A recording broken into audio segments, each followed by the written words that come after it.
자, 여러분 고개 드시고 반갑습니다. 자, 우리 세법인데 여러분들이요, 이번 시간 세법인데 세금에 관한 법이죠. 자, 이쪽 한번 보시면, 자, 우리 세금에 관한 법인데 세법은 원래 내용이 어렵고 내용이 방대합니다. 여러분들이 선입견 갖고 있다시피. 근데 우리는 세법이 방대한 내용들 속에서 부동산 세법을 우리 시험 범위로 합니다. 그래서 부동산을 살 때 내는 세금이 어떤 거고, 보유할 때, 가지고 있을 때 내는 세금이 어떤 거고, 팔 때 내는 세금이 어떤 거냐, 이걸 중심으로 우리 시험 문제가 출제가 됩니다. 여러분이 갖고 계신 교재는 기초입문서예요. 그런데 이제 1월 달부터는 기본서가 나와서 이제 두꺼운 책으로 강의를 합니다. 기초입문서든 기본서든 세법은요, 크게 세 개 부분으로 되어 있습니다. 조세, 총론이요. 세법의 기본적이고 공통적인 사항을 다루는 부분인데, 조세총론. 처음에는 조세총론이 어렵게 느껴집니다. 근데요, 어려워서 어려운 게 아니라 조세총론 부분은 처음에 공부하시는 초심자들은 낯설고, 용어가 낯설고 생소해서 어렵게 느껴지는 것 뿐이고 어려운 내용 아닙니다. 제가 첫 강의를 딱 하잖아요. 기초입문과정 첫 강의를 하면 어떤 수강생분은 귀에 쏙쏙 들어와요 이렇게 얘기하는 분이 있는 반면에, 어떤 수강생분은 어려웠어요 이렇게 얘기하는 분이 계시는데, 제가 첫날 기초입문과정에서 어려운 내용 강의했겠습니까 여러분들? 어려운 내용 강의하지 않습니다. 근데 왜 어렵게 느껴지느냐? 어려워서 어려운 것이 아니라 생소하고 낯설어서 어렵게 느껴진 것 뿐입니다. 조세 총론을 공부하다 보면 이제 어렵지 않게 느껴지는 부분이고요. 조세 총론은 시험 문제는 한두 문제가 그동안 계속 출제되어 왔어요. 근데 지난 30회 시험에서는 세 문제가 출제가 됐습니다. 그래서 의외로 세 문제가 나온 것 뿐이고, 31회 시험, 여러분 보시는 31회 시험에서는 이게 이제 한두 문제 출제되는 그런 부분입니다. 자, 그 다음에 지방자치단체에서 부과하는 세금을 우리가 지방세, 국가에서 부과하는 세금을 우리가 국세 이렇게 얘기하는데, 용어 설명을 처음으로 하나 드리면요. 과세주체란 말이 있어요. 과세주체. 그래서 과세주체는 세금을 과세하는 데 주체가 된 자인데요. 세금 부과에 징수 권한 있는 자를 우리가 과세주체 이렇게 얘기합니다. 그래서 과세주체에는 우리가 국가도 있고요. 그 다음에 지방자치단체도 있습니다. 그래서 국가가 과세주체인 세금을 우리가 국세, 지방자치단체가 과세주체인 세금을 우리가 지방세 이렇게 얘기합니다. 그럴 때 이 지방자치단체는 또요, 광역지방자치단체인 특별시, 광역시, 도가 있고요. 그 다음에 기초지방자치단체인 시군구도 과세주체가 됩니다. 제주특별자치도나 세종특별자치시 같은 특별자치도나 특별자치시는 여기 광역지방자치단체에 속해 있고요. 자, 어떻든 간에 이렇게 국가지자체가 과세주체, 세금부가 징수 권한인 자고요. 그럴 때 지방세에는 문제가 한 7문제 자 내외로 출제됩니다. 어떤 때는 8문제, 어떤 때는 7문제. 국세는 6문제, 어떤 때는 7문제, 이런 식으로 출제가 됩니다. 예전에는 국세가 지방세보다 출제 비중이 더 높았는데, 최근에는 지방세가 좀 출제 비중이 높습니다. 세법은 그래서 16문항이 공시법 24문항과 함께 2차 과목에서 우리 제3과목인데 40문제 이렇게 구성해서 한 과목입니다. 근데 우리가 이제 공인중개사는 시험에서는 5과목인데 1차 자 민법 부동산학개론 2과목, 2차에서 부동산 공법, 그 다음에 또 중개사 법령, 그 다음에 또 공시세법 이렇게 해가지고 3과목인데, 근데 2차에서 3과목인데 다만 공시법과 세법은 전혀 다른 과목이기 때문에 이렇게 여러분들이 공부할 때는 6과목으로 공부하게 됩니다. 그럴 때 우리 이제 공시법령은 보면 등기법하고요, 등기법과 지적법으로 구성되어 있고, 그 다음에 세법 이렇게 되어 있잖아요. 자, 그랬을 때 여러분 보시면 시험 문제 출제는 등기에서 30%, 지적에서 30%, 세법에서 40문제였으면 얼마나 좋겠어요? 40%가 출제가 됩니다. 근데 우리가 공부하실 때 전략적으로요, 이 등기법을 잘하는 분들이 있긴 있어요. 근데 평균적인 수험생분들을 대부분 매년 보게 되면 등기법이 원래 어렵습니다. 등기법이 어렵고요. 그래서 등기법은 좀 어렵게 나오면 이 문제 득점하기가 굉장히 어렵습니다. 그래서 지적법은 암기 과목이에요. 그래서 여러분들이 전략은 우리 공시세법에서 전략은 지적 30%, 세법 40%, 이게 70%잖아요. 여기에 이제 고득점 전략을 두고 여러분들 공부를 하시고 대비를 하셔야 됩니다. 그래서 지적하고 세법을 여러분들이 집중적으로 공부하시고 이렇게 하시는 게 좋고요. 세법은 여러분 출제 문항수가 16문항밖에 출제가 안 되는데, 근데 제가 항상 얘기합니다. 2차 합격의 효자 과목이다. 이렇게 얘기합니다. 다른 과목에 비해서 적은 노력을 기울여서 고득점할 수 있는 그런 과목이고요. 또 그 다음에 여러분 살아가시면서도 여러분들이 세법의 지식을 쌓게 되면 여러분 본인과 그럼 여러분 가족과 여러분 지인들에게 굉장한 도움을 줄 수 있습니다. 세법을 알았다 그러면 예를 들어서 어떤 지인 같으면 저의 지인 같으면 저한테 만약에 어떤 부동산을 팔기 전에 5분만 상담을 받았으면 8천 몇백만 원의 세금을 안 내도 되는데 세금을 내는 경우가 있습니다. 그래서 팔고 나서 세무서에서 8천 몇백만 원 세금 내라는 안내문을 받게 되니까 당황해가지고 그냥 막 뛰어가지고 저한테 어떻게 해결 방법이 없냐 그러는데 이미 늦었어요. 그래서 5분만 만약에 상담을 받았으면 8천 몇백만 원 세금을 안 내도 되는데 내는 결과를 보게 됩니다. 이렇게 살아가시면서도 여러분들 본인과 여러분 가족과 지인들에게 큰 도움을 줄 수 있고, 또 여러분들이 공인중개사 합격하셔가지고 실무에 나갑니다. 그러면 실무에서 손님들이 고객들이 제일 많이 물어보는 게 뭐예요? 제일 관심 있는 거 세금이잖아요. 그래서 여러분들이 공인중개사 실무에 나가셨어도 제일 중요한 과목이고 그렇습니다. 그래서 자, 세법은 2차 합격에 또 전략 과목이고 효자 과목이고 살아가시면서 도움이 되는 그런 과목이라는 걸 말씀을 드리고요. 자, 그 다음에 혹시 이 가운데 아까 물어보니까 1차 합격생은 안 계시고 2차만 준비하시는 분 안 계시고 다 동차 이제 1, 2차 동차 준비하시는 분들이 계시는 것 같은데 여러분들 이 가운데 혹시 또 작년에 또 세법을 또 인강이든 뭐든 좀 공부하시는 분들이 계시다 그러면은 세법은 제가 항상 첫 시간에 약속드리는 게 있습니다. 구원의 약속을 드리는데요. 제가 여러분들 저와 함께 오늘부터 시작해서 시험장 가기까지 저와 함께 끝까지 세법을 함께 하시면 제가 여러분들 즐겁게 공부해서 때로는 어려움이 있겠지만 즐겁게 공부해서 결국 30일의 시험에서 반드시 여러분들이 세법은 구원을 받을 수 있도록 제가 구원해 드리도록 하겠습니다, 여러분. 자, 어이구지, 아이고, 참. 그래도 여긴 조금 센스가 있으신 분들이 계시네. 제가 다른 곳에서 수강생들 많은 곳도 있어요. 그 많은 곳에서 얘기를 했는데 어떤 곳은 그냥 제가 30일의 시험에서 여러분들 구원해 드리도록 하겠습니다 이렇게 얘기했는데도 그냥 눈만 멀뚱멀뚱 뜨고 쓰시면서 구원하든 말든 뭐 나 관계없다 이런 표정을 짓는 분들 계시는데 또 어떤 곳은 또 우레와 같은 박수를 치시는데 자, 지금 박수를 치신 분들에게 30일의 시험에서 합격의 영광이 있기를 기원하겠습니다. 자, 좋습니다, 여러분들. 좋습니다. 그래서 여러분들 세법은 제가 저랑 같이 공부하시면 여러분들이 즐겁게 여러분들이 편안하게 공부할 수 있도록 제가 도와드리고요. 많은 분들이 그 얘기를 하세요. 제 강의를 듣고 나서 나중에 여러분들이 확인할 수 있는 길이 있는데 이런 수강생들이 있어요. 세법은 이제 앞으로 강의할 때 제가 이제 그날 강의한 거 끝날 때 그날 강의한 핵심 내용을 제가 리마인드 다시 핵심만 다시 짚어드리고요. 또 그 다음에 다음 주 되면 이제 오늘 배운 내용에 대해서 제가 다시 시작할 때 있죠. 전주에 배운 내용을 쭉 또 리마인드 해드립니다. 핵심을. 자, 그러다 보니까 이런 분들이 있어요.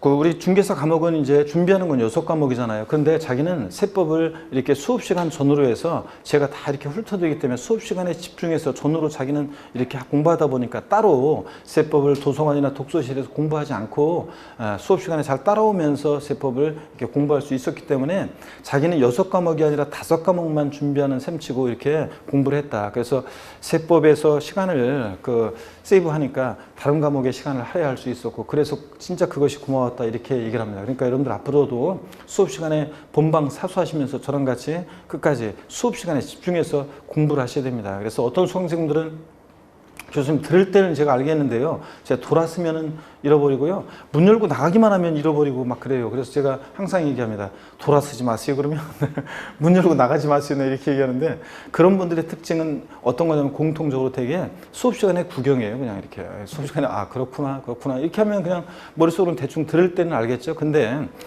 수업 시간에 같이 저랑 같이 외워야 될 때 외우고 호흡을 맞춰서 같이 공부를 했어야 되는데 그러지 않고 그냥 듣기만 하니까 문 열고 나가시면은 집에 도착하면 배운 게 뭘 배웠나 헷갈리고 그 다음에 금방 휘발성 금방 날아가 버리고 이렇습니다. 그래서 여러분들 수업 시간에 저랑 같이 복습하는 시간에도 어떤 수강생들은 다음 주에 이제 보면 알겠지만 전주에 배운 내용을 복습할 때요. 그 복습하는 시간을 괴로워해요. 그냥 빨리 본 수업이나 나가지. 그냥 지겨워 죽겠네 하면서 그 복습할 때 전주에 배운 내용을 떠올려 보면서 막 공부하려고 해야 되는데 안 해요. 이따가 또 말씀드리겠지만 제가 또 카페에다가 또 강의한 내용의 핵심 요약을 더 올려놓거든요. 그럼 그런 것들 다운받아서 갖고 와서 읽어보면서 같이 공부하고 이렇게 하면 되는데 그것도 안 하고 그냥 또 떠올려 보지도 않고 그냥 수업 시간에 그냥 오로지 그냥 대충 듣기만 하고 가려고 하는 분들이 계시는데 그러지 않고 같이 복습하시고 이렇게 하시면서 하시면은 아까 얘기했듯이 수업 시간에 집중해서 잘 듣게 되면 그런 수강생 합격생분들 많은 분들이 자기는 세법은 없는 과목 치고 이렇게 다 공부를 할 수 있었다 이렇게 고백들을 할 수 있게 됩니다. 아셨죠 여러분들? 그래서 그렇게 하시고 그 다음에 제가 또 맨 마지막 강의 때요 수험생들한테 항상 또 하는 말씀이 있습니다. 항상 마지막 멘트 꼭 날리는 게 뭐냐면 맨 마지막 강의 때 여러분이 시험장 어느 곳에서 시험을 보더라도 제가 함께함을 느낄 것이고 세법 문제 펼칠 때는 제 음성이 들릴 것이다 이렇게 얘기를 합니다. 거짓말인 것 같죠 여러분들? 무슨 사이비 교주처럼 얘기하는데 많은 분들이 그 얘기를 해요. 실제로요. 수업 시간에, 시험 볼 때, 세법 시험 볼 때, 문제 풀 때, 진짜 거짓말처럼 교수님이 함께함을 느꼈어요. 교수님 음성이 들렸어요. 이렇게 수많은 분들이 간증을 합니다, 여러분들. 자, 그러니까 여러분들, 그 수업 시간에 많은 날들 동안 저랑 같이 함께 했던 그런 것들이 켜켜이 쌓이고, 제가 다양한 이제 방법을 통해서 뭐 연상기법, 스토리텔링 뭐 이런 등등 해서요, 수업 시간에 코드를 계속 깔아놓습니다. 그럼 깔아놓은 것이 나중에 그 습관이 딱 돼 있으면, 몸에 체화돼 있으면, 그러면 시험 지문에서 지문 한 줄 읽을 때 그 순간적으로 찰나의 순간에 제 음성이 들리고 그렇게 하는 겁니다. 아셨죠, 여러분들? 그러기 위해서는 저랑 같이 수업 시간에 본방사수하시면서 끝까지 가시길 당부드리고요. 자, 여러분, 우리 지방자치단체에서 하는 지방세와 국세에 많은 세금들이 있어요. 근데 이 세금들, 우리 시험에서 중요한 세금들을 제가 좀 소개해 드리려고 합니다. 근데요, 우리 시험에서 중요한 세금들을 소개해 드릴 건데, 우리 부동산 세법에서요, 갑과 을이라는 사람이 있어요. 자, 갑과 을이 있는데, 자, 두 사람이 부동산을 매매해요. 매매한다 그러면 우리가 흔히 보세요. 두 사람 만나서 계약금을 치르고 중도금을 치르고 또 잔금을 치르고요. 또 소유권 이전 등기하는 과정을 거치잖아요. 이렇게 흔히 매매할 때. 그럴 때 이 매수인 을의 스토리요. 제 동창 스토리를 통해서 항상 제가 첫 강의 때는 말씀드리는데 제가요, 초등학교 전체 모임도 있어요. 밴드도 있고. 근데, 이제 그 모임은 이제 잘 못 나가요. 왜냐면 그 모임은 주로 금요일 날이나 뭐 목요일 날 모이더라고요. 근데 저는 그때는 강의가 있어가지고 주로 못 나가고 그러는데. 근데 이제 제 어렸을 때 살았던 동네에 남녀 동창들이 있습니다. 초딩 동창들이 있는데 남동들은 그 20살 이후에도 몇 번씩 본 그 친구들이 있는데 여동들은 고등학교, 대학교 이후로 20살 이후로 한 번도 본 적이 없는 친구들이었습니다. 근데 어떻게 아름아름 해가지고 몇 년 전에 처음으로 모임이 결성됐어요. 그래서 그 처음 모임의 장소에 음식점이었는데 제가 가는 데 있죠. 진짜 막 발걸음이 가볍고 막 그냥 저절로 몸이 막 그쪽으로 가더라고요. 막 하면서 어린 시절의 그 유년의 추억들이 막 스쳐 지나가고요. 그래서 굉장히 막 마음이 설레었는데 모임 장소에 갔더니 사람들이 많아가지고 친구들을 못 찾고 내가 두리번거리고 있는데 어떤 아줌마가 오더니 있죠. 제 손을 덥석 잡으면서 반갑다 친구야 딱 그러는데 아줌마를 딱 보니까 이게 왜 아줌마가 그냥 그런데 보니까 얼굴이 어렸을 때 그 얼굴이 있더라고요. 그래서 이제 반갑게 친구들을 만나고 그랬습니다. 근데 제가 그 친구들 만나고 집에 돌아오면서 드는 생각이 한 가지가 있었어요. 뭐냐면 첫사랑은 다시 만나면 안 된다 그런 말 있잖아요. 절실했겠어요. 그 풋풋했던 소녀들은 어디 가고 아줌마들이 돼가지고 야 진짜 목소리도 나보다 더 크고 그 다음에 어렸을 때는 그렇게 수줍어하던 애들이 지금은 그냥 먼저 손잡고 그냥 애들이 그냥 막 그러더라고요. 그래서 그런 걸 느꼈습니다. 여러분 제가 꼭 보고 싶었던 여동이 한 명 있었는데 걔는 안 나왔어요. 근데 그 여동은 어떤 애였냐면 동네에서 고등학교도 막 졸업하기 전에 있죠. 동네에서 사고를 쳐가지고 애를 낳았어요. 그래서 애가 애를 낳다 보니까 자 고생했습니다. 그래서 전월세를 전전하면서 굉장히 힘들게 고생했었는데 그런 얘기를 들었는데 근데 그 여동의 신랑이 동대문 쪽에서 의료 관련 일을 하다가 조금 뭔가 돈을 벌기 시작했어요. 그래가지고요 처음으로 이제 꿈에 그리던 집 하나를 사게 됐습니다. 그랬을 때 네가 나만 잘못 만나서 고생했으니까 이 집은 네 명의로 해라. 그래서 이 을려 여동 명의로요 갑이라는 사람으로부터 부동산을 삽니다. 계약금, 중도금, 잔금을 치렀어요. 근데 소유권 이전 등기는 아직 을 명의로 안 됐어요. 그래도요 잔금을 치렀을 때의 매수인 을은 이 부동산을 사실상 취득했다 이렇게 봐요. 그래서 이 취득자 을에게 부과되는 세금이 있는데, 만약에 이 부동산이 5억짜리 부동산이잖아요. 그럼 네가 5억짜리 부동산을 취득할 만큼 조세를 부담할 수 있는 능력이 있겠구나. 그래서 이 취득자의 조세 부담 능력을 보고 부과하는 그런 세금이 있습니다. 어떤 세금 내겠습니까? 네? 그렇죠, 여러분들? 자, 여러분이 다 알고 있는 얘기를 제가 어렵게 얘기하고 있습니다. 그렇습니다. 이렇게 취득세를 냅니다. 취득세는 그런 세금이에요. 법에 열거되어 있는 어떤 대상 물건을 등기 전 안 받았어도 사실상 취득한 경우에 그 취득자의 조세 부담 능력을 보고 부과하는 세금. 이게 뭐다? 취득세입니다. 그 다음에 이 을려의 신랑이 있죠. 돈이 좀 될 것 같으니까 사업을 좀 확장하려고 하는데 돈이 없죠. 그래서 이 부동산을 담보로 은행에서 돈을 빌립니다. 저당권 설정 등기를 하겠죠. 나중에 돈을 갚으면 저당권 말소 등기를 하겠죠. 또 뭐 전세권이나 임차권이나 이런 거 설정 등기하거나 말소 등기하거나 그럴 때 내는 세금이 있습니다. 어떤 세금 내겠습니까? 네? 등록 면허세라는 세금을 냅니다. 등록세라는 세금은 없어졌고요. 2011년도부터는 등록 면허세가 신설이 되는데 이게 어떤 세금인지는 나중에 또 자세히 등록 면허세 할 때 히스토리를 알려드릴 거고요. 그 다음에 자, 또 보세요. 어떤 특정한 날 있잖아요. 어떤 특정한 날 등기 안 됐어도 잔금 치러서 사실상 이 재산을 취득해서 보유하고 있습니다. 그럴 때 어떤 재산 보유에 대해서 보유 기간 동안 매년 일정한 때가 되면 반복해서 부과되는 그런 세금도 있습니다. 어떤 세금 내겠습니까? 을은? 네? 그렇습니다. 재산세를 내고요. 자, 그 다음에 우리 재산세를 납부할 의무가 있는 사람이요. 제가 아까 과세 주체, 세금 부과의 징수, 권한인자라고 그랬죠? 국가와 지자체가 과세 주체인데 상대되는 개념으로요. 납세 의무자예요. 세금 납부할 의무가 있는 자를 우리가 납세 의무자 이렇게 얘기합니다. 그럴 때 재산세를 납부할 의무가 있는 사람들 중에서 법에서 정해진 일정 기준 금액을 초과해서 재산을 보유할 때 고액의 부동산 보유자에게 부과하는 세금이 있습니다. 어떤 세금 내겠습니까? 예? 자, 을려의 신랑이 또 돈을 또 대박을 한 번 또 쳤어요. 그래서 돈을 법니다. 그래서 또 요번에도 네 명의로 부동산 요거 네 명의로 해라. 그래서 이 을 개인별로요. 부도 따로따로 개인별로 해가지고 전국에 있는 주택이면 주택 가격을, 토지면 토지 가격을 합쳐봅니다. 그랬더니 법에서 정해진 일정 기준 금액을 초과해서 보유하는 고액의 부동산 보유자에게 부과하는 세금이 있습니다. 어떤 세금 내겠습니까? 을은? 네? 종합부동산세를 냅니다. 종합부동산세. 여러분 잘 알잖아요. 종합부동산세. 이 종합부동산세는 그런 세금입니다. 재산세 납부할 의무가 있는 사람들 중에서 법에서 정해진 일정 기준 금액을 초과하는 고액의 부동산 보유자에게 부과하는데 제가 결혼하는 청춘들에게 꼭 얘기하는 말이 있습니다.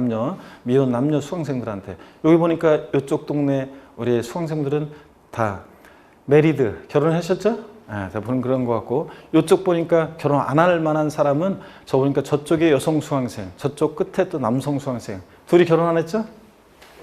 그런 거 딱 보면 얼굴에 어떻게 하냐고요? 다 쓰여 있어요, 여러분들. 자, 그런데 보세요, 여러분들.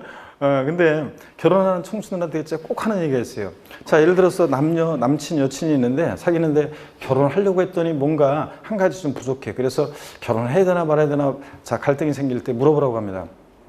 혹시 너네 집은 종합부동산세 내냐? 이렇게 물어봤는데 그게 뭔데? 그랬는데 집에 가서 좀 부모님한테 물어보고 와. 그래서 갔다 오더니 오빠 우리 집 우리 집 만약에 여친이 남친한테 물어봤어요. 우리 집 종합부동산세 낸다는데 그러면 바로 그냥 오빠 나랑 결혼해줘 다 이렇게 얘기하고 만약에 여친한테 야 니네 집은 종부세 내냐 물어봤는데 잘 모르겠는데 집에 갔다 오더니 오빠 우리 집 종합부동산세 그거 낸다는데 나랑 결혼해 줄래? 바로 그냥 청혼하라 이렇게 얘기합니다.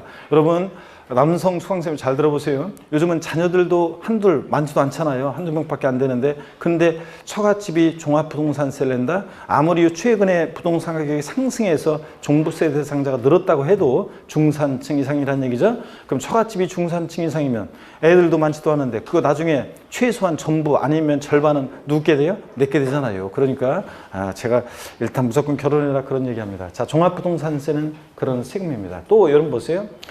갑이 있잖아요. 여기서 지금 갑이 매수인 을과 거래하면서 계약금, 중도금, 잔금을 받았어요. 등기 전 안 됐어도 잔금을 받았을 때 이 매도인 갑은 이 부동산을 을에게 사실상 양도했다 이렇게 봐요. 사실상 양도했다. 그래서 이 양도자 개인의 소득에 부과하는 세금이 있습니다. 우리 법인이 소득 발생하면 어떤 세금 부과되겠습니까? 법인세가. 자연인 개인의 소득에 대해서 뭐가? 소득세가요. 자, 부과되는데 특별히 부동산 등을 양도해서 발생하는 이 양도소득에 대한 소득세를 우리가 양도소득세 이렇게 얘기합니다. 양도소득은 소득세법에 열거되어 있는 소득의 한 종류입니다. 그래서 양도소득에 대한 소득세예요. 자, 이렇게 해서 제가 우리 시험에서 중요한 세금 5가지를 다 소개해 드렸습니다. 자, 이따가 보겠지만 국세와 지방세 많은 세금들이 있는데 그 중에서 우리 시험은 이렇게 5개 세금을 중심으로 출제가 되고요. 얘네들 출제 비중을 좀 말씀드릴 건데 그 전에 취득세는 지방자치단체에서 부과하는 세금인데 그 지방자치단체 중에서도 특별시, 광역시, 도요. 광역지방자치단체인 특별시, 광역시, 도, 줄여서 특광도가 과세 주체가 됩니다. 등록면허세는요, 특별시, 잘 보세요. 특별시, 광역시에서는 구가, 도가 있는 곳에서는 도가 과세 주체인 그런 세금입니다. 그래서 우리가 취득세, 등록면허세는 특별시, 광역시세인데 등록면허세는 자치구가 과세 주체가 됩니다. 여기서 말하는 구는요, 여기서 말하는 구는 자치구를 얘기하는데 특별시, 광역시에 속해 있는 구입니다. 그러니까 서울특별시 강남구 그러면 서울특별시 노원구 그러면 그 구는 자치구입니다. 그죠? 그러니까 과세 주체가 됩니다. 근데 부산광역시 해운대구 그러면 해운대구도 역시 자치구가 됩니다. 근데 경기도 부천시, 원미구 이런 식으로 자 도가 있고 도 아래 시가 있고 그 시 아래에 있는 구는 자치구가 아닙니죠? 경기도 부천시, 원미구는 자치구가 아닙니다. 경기도 안산시, 단원구는 자치구에 아니에요. 아닙니다. 자 경기도 성남시, 수정구는 자치구에 아니에요.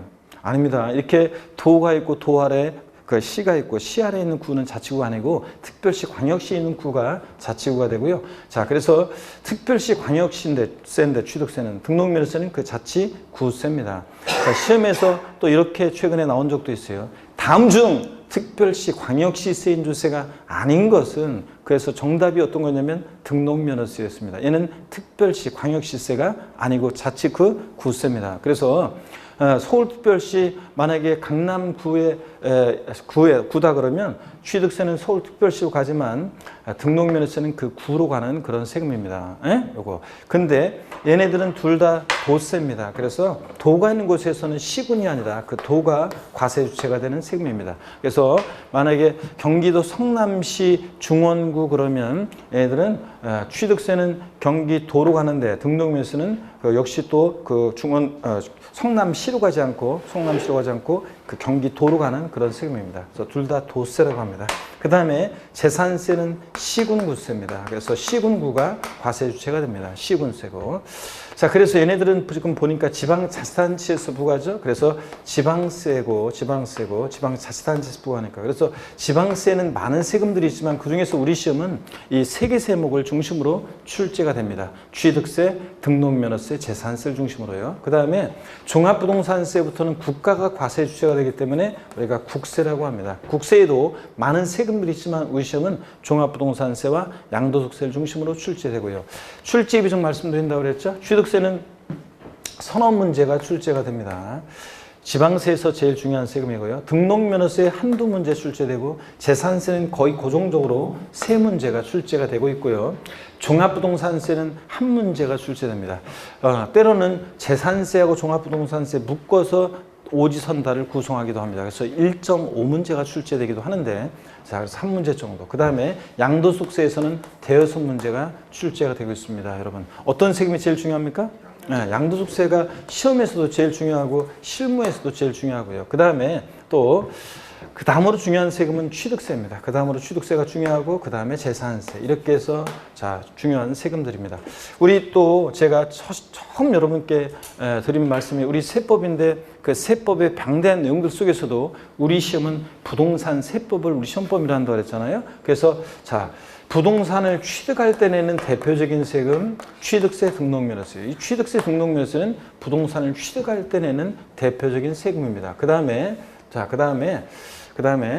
자, 요 재산세하고 종합부동산세는 부동산 보유할 때 내는 대표적인 그런 세금이고요. 보유시에 부과되는. 그 다음에 양도, 처분시에 부동산 처분할 때 내는 대표적인 세금 양도소득세예요. 자, 그래서 우리 시험은 부동산 세법이다 보니까 자, 세법의 방대한 내용들 속에서도 부동산을 취득할 때 내는 취득세 등록면허세, 보유시에 부과되는 재산세, 종합부동산세, 팔 때 내는 뭐 양도소득세, 얘네들 중심으로 시험 문제가 출제가 되고 있습니다. 자, 여러분요. 공부하실 때 1차 과목과 2차 과목을 공인중개사는 같이 공부하는 게 좋습니다.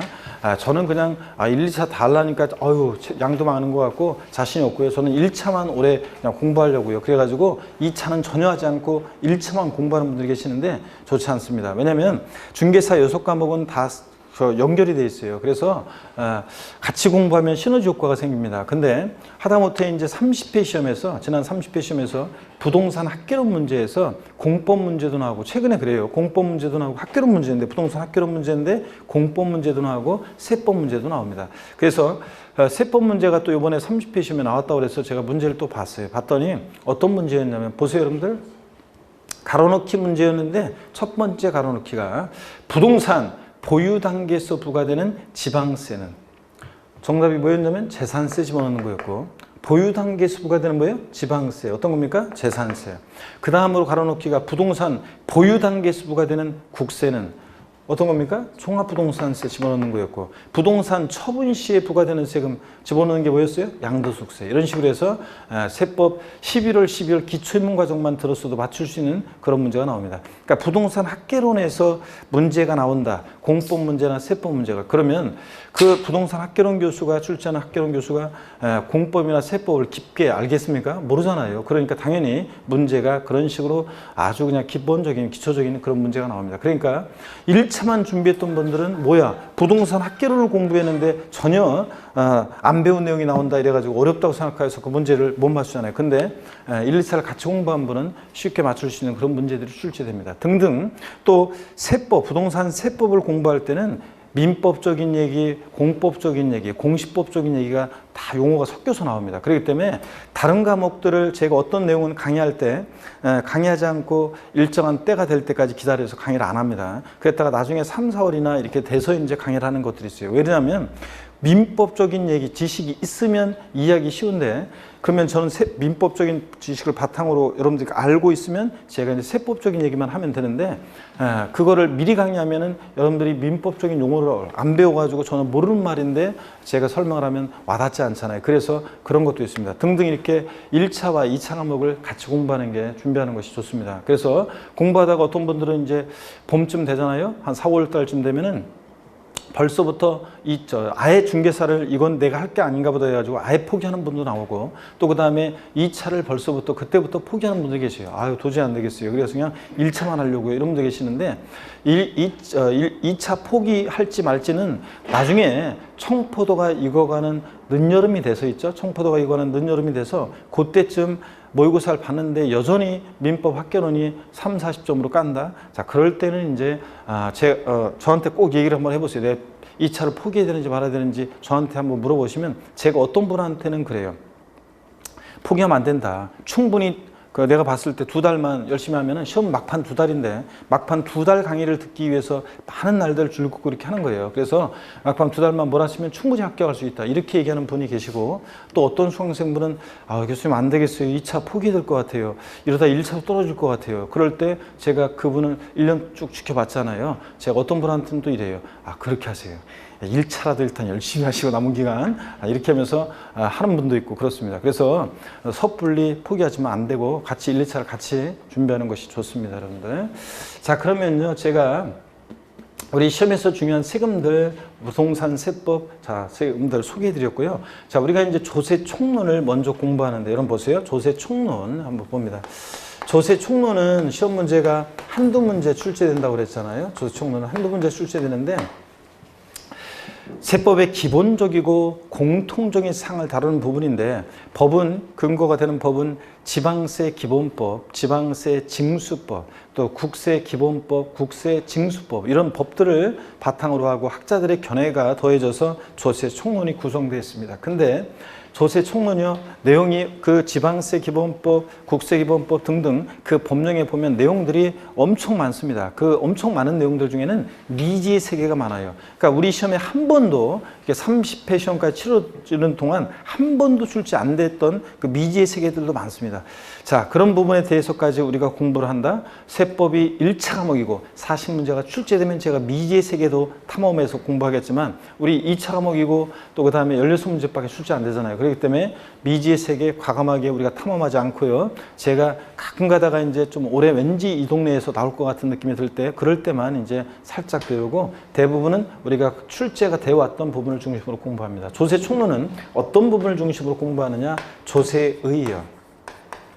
조세란 게 어떤 거냐? 요 조세의는 이번 11월 달 기초 입문 과정만 제가 조세의에 대해서 자세히 읽고 또 설명을 합니다. 이거는 11월 과정만. 오늘이 처음이자 마지막입니다. 1월 달 되면요, 그때 이제 오시는 분들은 제가 강의하지 않고 그냥 한번 읽어보세요 이렇게 하고 지나갑니다. 시험에서 중요하면 생략하지 않고 계속 얘기하는데, 제 강의는 단계별로 계속 갑니다. 11월, 12월, 1, 2월, 3, 4, 5, 6월 계속 단계별로 내용이 심화돼서 가고요. 처음에 기초적인 용어 설명이나 이런 것들, 배경적인 것을 자세히 설명했던 것을 이제 점점 시간을, 그런 것들은 생략하고 3, 4월 달 되면 조세 용어 같은 것은 설명하지 않고요. 새로운 내용들을 배웁니다. 그래서 더 심화시켜서 배우고요. 그러다가 나중에 요약 정리해드리고 또 그 다음에 헷갈리는 것들을 비교 정리해드리고, 이런 식으로 해서 압축하고 비교해드리고 이렇게 정리가 들어갑니다.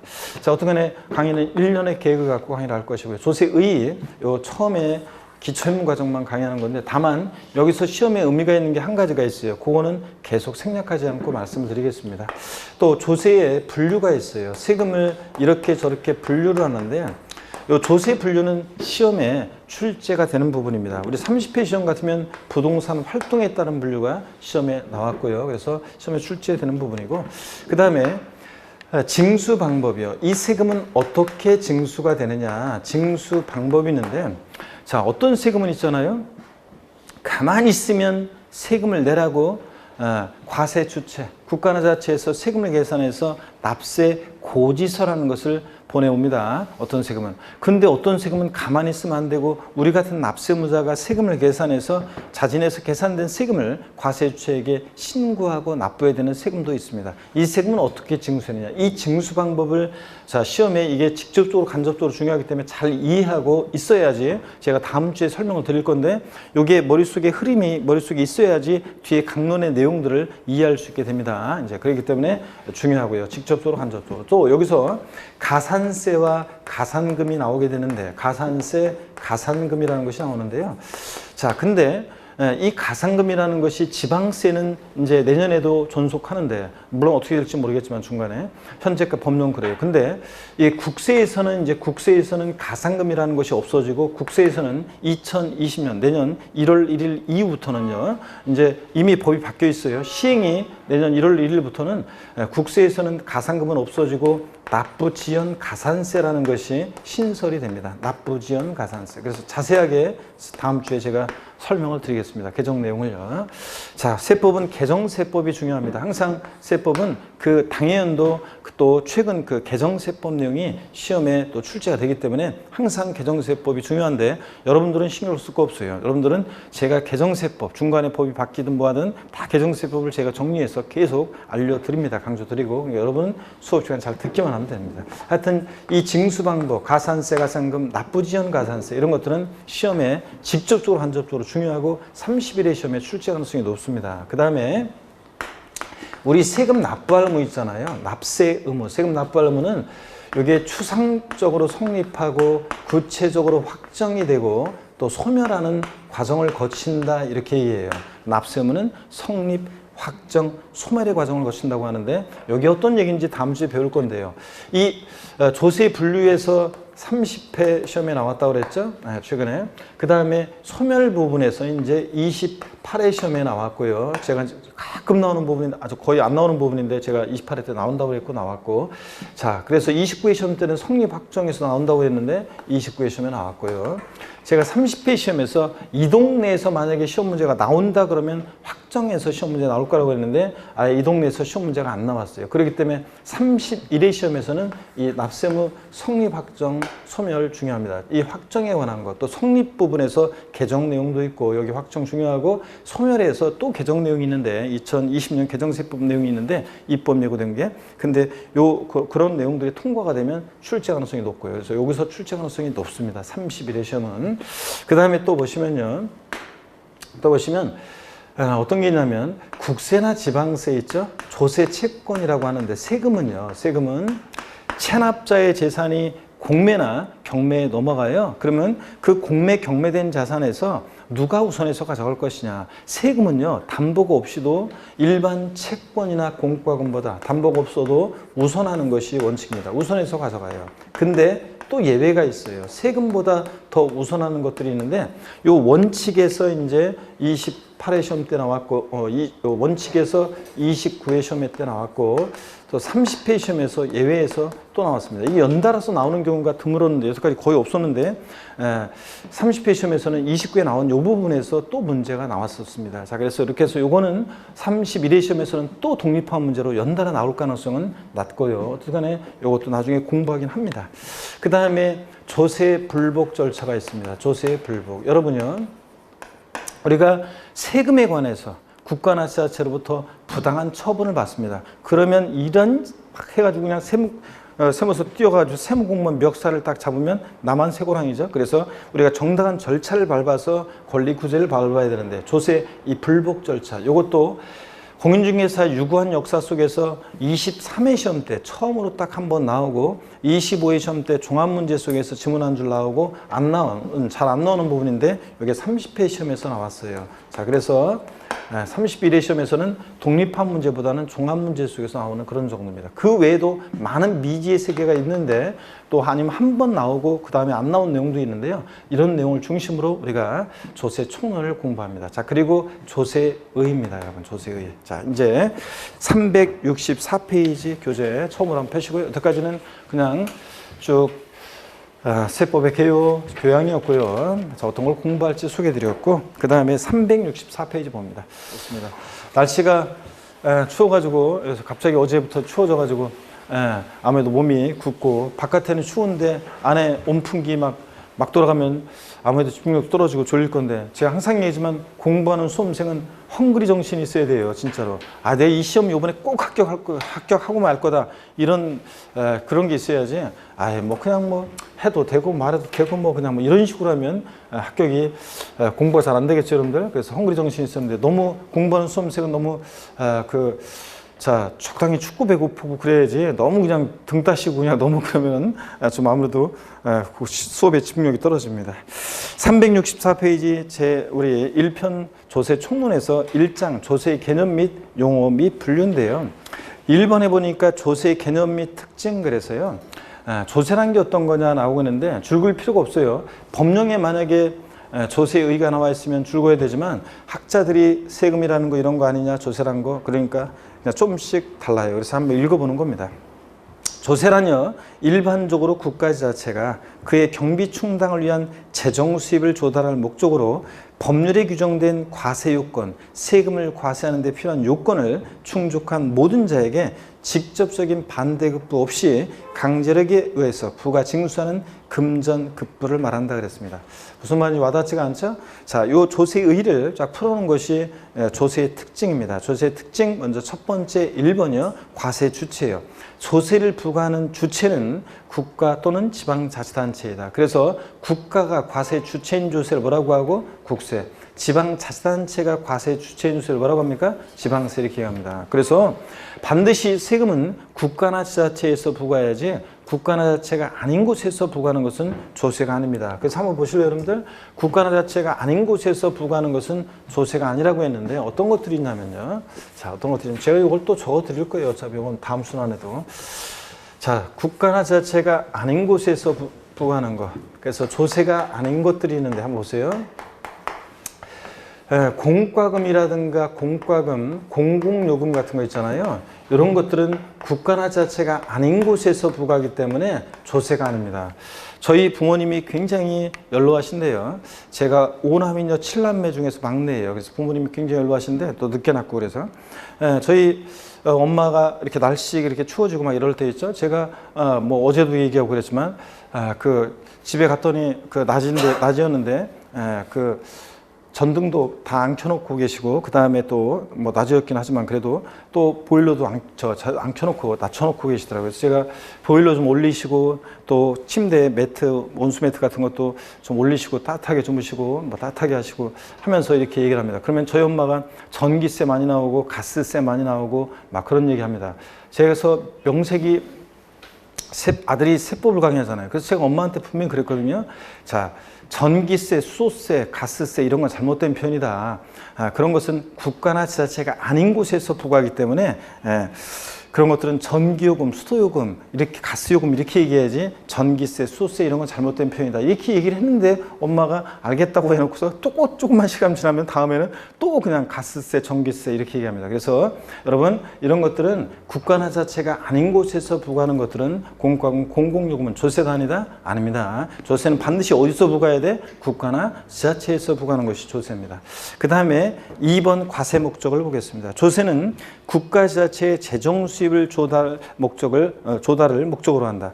돈이 있어야지 국가나 자체가 일을 할 거 아니에요. 그래서 자, 재정 수입 조달 목적이 국가나 자체가 우리에게 조세를 부과하는 가장 본원적, 1차적 목적입니다. 조세는 국가 또는 지자체가 그의 재정 수입을 조달할 목적을 부과한다는 점에서 위법 행위에, 법 위반 행위에 대한 오로지 그 제재 목적을 두고 부과하는 벌금, 과태료와는 구별된다. 그래서 여러분 보세요. 우리가 조세 아닌 거예요. 벌금이나 과태료, 과료 이런 것들은 재정 수입 조달 목적과는 관계가 없잖아요. 그래서 얘네들은 조세가 아닙니다. 때로는 의심이 갈 때가 있긴 있죠. 유난히 그냥 주차 단속을 많이 하거나 교통 딱지를 많이 띄고 그러면 이것들이 돈이 없어서 그러나 이렇게 의심이 들 때도 있지만 얘네들은 법 위반 행위에 대한 제재 목적을 두고 부과하는 거지 재정 수입 조달 목적 때문에 부과하는 것은 아닙니다. 그렇기 때문에 얘네들은 조세가 아닙니다, 여러분들. 자, 그 다음에 세 번째 줄 보니까 그 외에 최근에는 소득재 분배, 부동산 투기억제 등 국가경제 성장 발전 등 부차적 목적도 갖고 있다. 최근에는 사회정책적, 경제정책적 목적으로 조세를 부과하기도 합니다. 2005년도에 종합부동산세를 도입한 이유는 부동산 과다보유, 부동산 과열기에 과다보유억제, 투기억제하기 위해서 종합부동산세를 도입하기도 했고요. 자, 이런 목적으로도 부과하기도 한다. 3번 과세 근거예요. 국가나 자체가 우리에게 세금을 부과하는 근거는 뭐냐? 조세는 법률에 규정된 과세 요건을 충족한 모든 자에게 부과하는데 과세 요건, 세금을 과세하는 데 필요한 요건은 국회가 제정한 법률에 의해서 규정된다. 이를 조세 법률주의라고 한다는데 굉장히 중요한 말 같지만 공무원 세법에서는 중요하지만 우리 중개사 세법에서는 그냥 교양입니다. 조세에 관한 사항은 국민들의 주머니를 여는 일이니까 국민의 동의를 받아야 되겠죠. 우리 동의를 받아야 되잖아요. 대통령이라고 자기 마음대로 못하고. 그래서 그 동의를 받아야 되니까 대의민주 시대니까 우리 국회에서 제정한 법률에 의하여만 세금을 부과할 수 있다. 이게 조세 법률주의입니다. 그냥 편하게 듣고요. 용어에 보니까 과세 요건이 나오는데 세금을 과세하는 데 필요한 요건이요. 납세 의무의 성립에 필요한 법률상 요건으로 납세 의무자, 과세 물건, 과세 표준, 세율 이 네 가지를 우리가 과세 요건이라고 하는데 법률에 과세 요건이 규정되어 있으면 외워야 돼요. 그런데 한 번도 시험에 나온 적이 없어요. 왜 그러냐고요? 학자들이 통설적 견해로 네 가지를 과세 요건으로 들고 있기 때문에 시험에 안 나옵니다. 그냥 교양 삼아서 이런 게 세금을 과세하는 데 필요한 요건이구나 보고 가시면 되고요. 그 다음에 365페이지입니다. 그리고 처음에 공부할 때는 읽었는데 무슨 말인지 이해가 안 되거나 와닿지 않잖아요. 그럼 굳이 그것을 갖다가 처음에 이해하거나 가슴에 느끼려고 할 필요 없어요. 그러면은 괜히 머리만 아프고 진도도 안 나가고 괜히 힘만 들어요. 자, 처음에는 이해도 안 되고 와닿지 않았던 걸 나중에 뒤에까지 다 보고 나서 다시 보게 되면요. 그러면 이게 이런 의미였구나 이렇게 대충 알게 되고 또 나중에 공부가 되면 될수록 나중에 다 이렇게 가슴에 느껴지게 됩니다. 그러니까 처음부터 막 그럴 필요가 없어요. 제가 예전에 대학 1학년 때 민법 총칙을 공부하는 데 있죠. 대학 1학년 때 민법 총칙을 공부하는데 지금은 법률 용어가 많이 우리말로 순화되고 요즘 그 생활 일상 용어로 순화되고 또 일본식 한자어 같은 것도 많이 우리말로 표현이 바뀌어지게 됐는데 법률 용어가. 근데 예전에 제가 공부할 때는 법서는요 다 한문으로 돼 있고 자 전미사, 접속사, 조사 이런 것만 한글이고 나머진 다 한문이에요. 다 한문이고 그리고 일본식 한자어여가지고 굉장히 어려웠어요. 근데 민법 총칙을 제가 혼자 독학하는데 보는데 법률 요건, 법률 사실 막 이런 것들이 있잖아요. 가슴에 와닿지가 않고 그래가지고 이해하려고 가슴에 느끼려고 몇 번씩 봤는데 읽어봤는데 그 같은 부분을 근데 와닿지는 않고 몇 번씩 읽어보고 막 그랬는데 나중에 공부가 좀 되면서 뒤에까지 보면서 느낀 게 뭐였냐면 괜히 쓸데없는 거 갖고 시간 낭비했구나. 시험에도 안 중요한 걸. 자, 그렇게 하면서 이런 생각이 들었습니다. 그러니까 여러분들 공부할 때 세법이요. 모르겠으면 굳이 다른 과목도 그래요. 그것을 굳이 막 느끼려고 할 필요가 없어요. 이 가운데 혹시 작년에 2차 공부했는데 아깝게 떨어지신 분들은 기초과정을 꼭 들으라고 하거든요. 제가 이 11월 기초과정을 들으면 작년에 무조건 외웠던 거 있잖아요. 그게 이게 이런 의미였구나 막 느껴집니다. 맞구나 이런 의미였구나 가슴에 느껴지는데 처음 공부하는 분들은 이게 느껴질 수가 없습니다. 아셨죠 여러분들? 과감하게 넘어가시면 됩니다. 너무 고민할 필요 없이 나중에 다 알게 돼요. 자, 그 다음에 4번 365페이지 무보상성을 봅니다. 조세를 납부하는 경우 납부란 조세와 비례하는 직접적인 보상이 없다. 이와 같이 조세는 세금을 냄과 동시에 직접적인 반대급부 없이 부가 징수한다는 의미에서 일정한 단체가 제공하는 특정 용역에 대한 대가로 지급하는 사용료나 수수료와는 구별된다. 여러분요, 세금은 여러분 보세요. 여러분이 재산세 같은 거 광명시에 여러분이 재산세를 냄과 동시에 여러분이 그 지자체로부터 수건 한 장, 비누 한 장 받은 적이 있어요, 없어요? 없죠, 여러분? 심지어는 여러분 고맙다는 말 한번 들은 적 없잖아요. 세금은 냄과 동시에 직접적이고 개별적인 반대급부가 있다 없다? 없는 것이 특징입니다, 특징. 그래서 사용료나 수수료와 구별이 돼요. 사용료나 수수료와 구별이 됩니다. 여러분 보세요. 표정이 너무 굳어있어요, 여러분들. 어려운 거 강의하는 것도 아니고 지금 시험에 이거 중요하냐? 나오냐? 안 나와요, 여러분들. 근데 왜 강의하냐고요? 그러니까 11월 달만 한다고 그랬잖아요. 처음에 그래도 세법 공부하면서 조세란 게 뭐냐? 이런 거 한번 보고 가셔야 되잖아요. 세금과 구별되는 거 한번 보고 가시라고 소개하는 것 뿐이에요. 그러니까 표정 너무 긴장해갖고 막 그러지 마시고 긴장 푸시고 편안하게 계시면 됩니다. 이 사용료나 수수료 같은 것은 조세가 아니에요. 왜냐하면 사용료요. 자, 세종문화회관 사용료를 딱 내면은 대관료를 내면 냄과 동시에 사용하게 해주잖아요. 직접적이고 개별적인 반대급부가 있잖아요. 자, 수수료 내면은 특정 용역을 대행해 주잖아요. 그러니까 이게 직접적이고 냄과 동시에 개별적인 반대급부가 있는 것은 조세가 아닙니다. 조세는 직접적이고 개별적인 반대급부가 없는 것이 특징입니다. 그래서 조세와 구별되는 것들입니다. 이런 게 5번 납부 방법인데요. 지금 이제 1번부터 4번까지 여기까지는 교양이었습니다. 그래서 오늘이 처음이자 마지막 강의였고요. 다음 1월 달에는 강의하지 않고 읽어보라고 지나갈 거고, 납부 방법 있죠? 자, 요거를 이제 설명을 드리려고 합니다. 자, 요거는 어떤 얘기냐? 그럼 여기를 다 지울게요, 여러분들. 여기는 지워도 됩니다. 자, 어떤 얘기냐면 세금 납부 이행의 방법에 관한 얘기인데, 여기 보세요, 여러분들. 자, 여기 처음으로 이제 시험에 의미가 있습니다. 세금 납부 이행의 방법이요. 세금 납부 이행은 어떻게 하느냐. 그러면 세금 납부 이행은요, 이렇게 합니다. 화폐경제 시대니까 당연히 원칙적으로 세금 납부는 금전 납부가 원칙입니다. 금전으로 납부하는 것이 원칙입니다. 당연하죠, 여러분들? 당연하지? 예. 세금, 예를 들어서 취득세 500만 원 낼 게 있는데 금전으로 납부해야지. 돼지 키우는 사람은 돼지 끌고 와서 저 세금 내고, 소 키우는 사람은 소 끌고 와서 세금 내고 그러면 안 되잖아요. 그래서 금전 납부 원칙이고, 또 세금은 일시불 납부요. 한 번에 내는 것이 원칙입니다. 근데 여기를 보세요. 교재 자세하게 없으니까. 근데 예외적으로 금전 납부 원칙의 예외로서요, 물납이라는 것이 허용이 됩니다. 물건으로도 납부할 수 있어요. 세금을 물납. 그 다음에 일시불 납부 원칙의 예외로서요. 분할 납부요. 나누어 낼 수도 있습니다. 여러분. 자, 그러면 물납과 분할 납부라는 거 오늘은 여러분들이 말 뜻을 이해하시고요. 금전 납부 원칙의 예외로서 물건으로 납부할 수 있는 물납, 일시불 납부 원칙의 예외로서 분할 납부 말 뜻을 이해하고 물납과 분할 납부는 원칙적으로 허용된다, 예외적으로 허용된다, 예외적으로만 허용되고요. 그 다음에 허용되는 세금들이 있습니다. 자, 물납과 분할 납부는 아무 세금이나 할 수 있는 게 아니라 허용되는 세금이 법에 딱 정해져 있고요. 또 일정한 요건과 절차에 따라서 하게 되는데 그 요건과 절차는 나중에 여러분들이 배우시게 될 거고요. 자, 물납이요. 먼저 지방세에서 물납은요. 뭐만 허용되냐면 재산세만 허용됩니다. 다른 지방세는 안 돼요. 취득세, 등록면허세, 물납 된다 안 된다? 안 돼요. 시험에서는 어떻게 냈느냐? 이거 알고 있는지를. 자, 지방세법상 물납은 취득세, 재산세 하나여 허용되고 있다. OX요.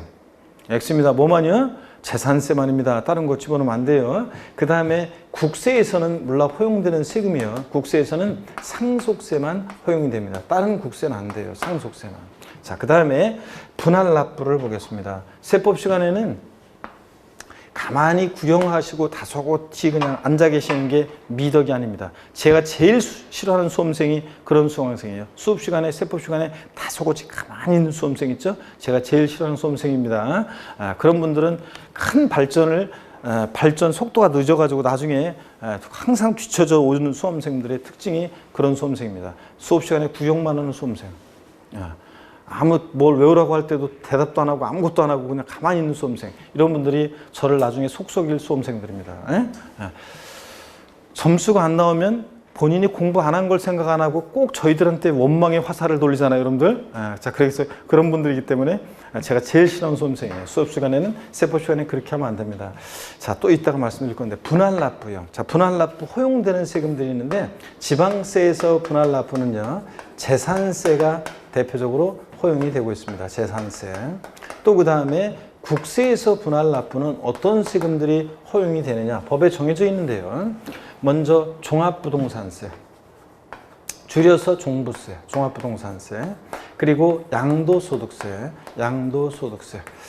자, 또 그 다음에 상속세, 상속세, 또 증여세, 증여세, 또 그 다음에 법인세, 법인의 소득에 부과되는 법인세 등등 이렇게 해서 이런 세금들이 허용이 되고 있습니다, 여러분들. 허용되는 세금들. 그럼 잘 한번 봐두세요, 여러분들. 자, 한번 그러면 바로 물어보겠습니다. 지방세법상 물납과 분할 납부가 모두 허용되는 지방세. 골라라. 어떤 거요? 물납과 분할 납부가 모두 허용되는 지방세 어떤 겁니까? 재산세. 자, 다음 국세 중 물납과 분할 납부가 모두 허용되는 조세를 고르면 모두 몇 개인가? 몇 개입니까? 한 개. 상속세만 국세에서는 물납과 분할 납부가 모두 허용되고 있습니다. 그러면 우리 시험에서 중요한 세금들로 다시 한번 그러면 표를 통해서 한번 비교 한번 해드리겠습니다. 여러분 보세요. 다시 한번 비교해서 보시면 먼저 물납이요. 자, 그 다음에 분할 납부. 자, 주요 세금들을 통해서 한번 또 비교해 보겠습니다. 취득세는 여러분요, 물납이 허용되면 O 아니면 X를 외칩니다. 물납 O의 X예요. X입니다. 분할 납부 O의 X예요. 금방 봤잖아요. O의 X예요. X입니다. 등록면허세 물납 O의 X예요. X입니다. 등록면허세 분할 납부 X입니다, 여러분들. 재산세 물납 O의 X예요. O 분할 납부 O. 종합부동산세 물납 O의 X예요. 예? X입니다. 여러분 시험에서 막 꼬셔요. 어떻게 꼬시냐면 종합부동산세 문제에서요. 이렇게 해요. 종합부동산세는 납부할 세액이 1천만 원 초과하는 경우에 납세무자 신청을 받아 국내에 소지하는 부동산에 한하여 물납을 허가할 수 있다. OX예요. X입니다. 그럴듯하게 꼬시고 넘어가면 안 돼요. 좌우지간 종부세는 물납 된다 안 된다? 안 됩니다. 규정이 없고요. 분할 납부는요. O의 X예요. 되고요. 양도소득세예요. 양도소득세 물납 O의 X예요. X입니다. 분할 납부 O입니다. 상속세는 물납 O의 X예요. O 분할 납부 O입니다. 증여세는 물납 O의 X예요. 예? 상속세만 허용된다고 했잖아요. 국세에서. 증여세 당연히 X입니다. 분할납부는 O입니다. 이렇게 해서 지방세법상 물납과 분할납부가 모두 허용되는 조세를 골라라. 지방세에서는 뭘 고르셔야 돼? 재산세. 국세에서 물납과 분할납부가 모두 허용되는 세금을 골라라. 뭐예요? 상속세. 얘네들만 허용이 됩니다. 요 내용은 앞으로 시험장 갈 때까지 수십 번 계속 제가 비교해 드릴 내용입니다. 그래서 자, 여태까지 제가 첫 시간에 오늘 첫 시간 여러분 처음 만나서 우리 부동산 세법, 우리 시험에서 중요한 세금들 말씀드렸고 소개해드렸고 또 출제 비중 말씀드렸고 조세에 의해서 앞부분은 다 교양이고 요것만 여러분들이 딱 알고 계시면 됩니다. 물납과 분할납부가 뭔지 용어를 익히시고 허용되는 세금을 딱 알고 가시면 됩니다. 이거는 시험에서 중요한 내용입니다. 교재 365페이지 5 납부 방법 보겠습니다. 본문 제가 읽어보니까요. 조세 납부는 원칙적으로 현금 등으로 금전으로 납부해야 한다. 다만 납세 의무자의 조세 납부 편의를 위해서 밑줄입니다. 국세에서는 상속세, 지방세에서 재산세에서 예외적으로 물납을 인정하고 있습니다. 자, 그 다음에 보충학습 보니까 물납이 허용되지 않는 조세로는 취득세, 등록면허세, 종부세, 양도세 등이 있다 그랬는데 자, 제가 알려드린 대로 딱 기억하시면 우리 교재 나와 있는 내용 제가 알려드린 대로 딱 기억하시면 되겠죠, 여러분들? 이렇게 해서 지방세에서 물납은 뭐만? 재산세만, 국세에서 뭐만? 상속세만, 또 분할납부 허용되는 세금들 또 이렇게 표로 해서 요 내용만 딱 알고 계시면 되잖아요, 여러분들. 이렇게만 딱 정리해서 알고 계시면 교재에 나와 있는 내용들 더 보완해서 제가 설명을 드렸습니다. 그 다음에 주요 조세 용어 있잖아요. 읽어보는데 여러분들이 모르겠으면 굳이 알려고 할 필요 없어요. 제가 일부는 설명드리고 일부는 나중에 설명드리고 그러는데 쭉 넘어가서 잠깐 중간은 넘어가서 369페이지 3번 조세 분류 있죠? 369페이지요. 잠시 쉬었다가 369페이지 3 조세 분류 여기부터 설명을 드리겠습니다. 잠깐 쉬겠습니다, 여러분.